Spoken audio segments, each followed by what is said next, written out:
নাটোরে দ্রব্যমূল্যের লাগামহীন ঊর্ধ্বগতির প্রতিবাদ এবং মাহে রমজানের পবিত্রতা রক্ষার দাবিতে মিছিল করেছে বাংলাদেশ জামায়াতে ইসলামী।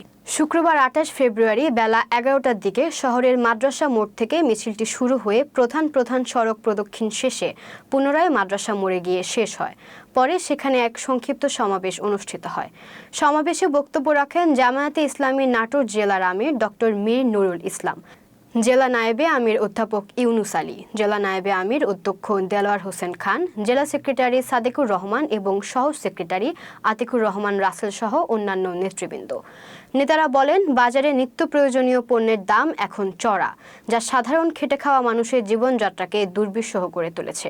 তারা সরকারের কাছে মাহে রমজানে দ্রব্যমূল্য স্থিতিশীল রাখার দাবি জানান এবং প্রশাসনের প্রতি আহ্বান জানান যেন রমজান মাসে দিনের বেলায় কোনো হোটেল রেস্তোরাঁ খোলা না থাকে।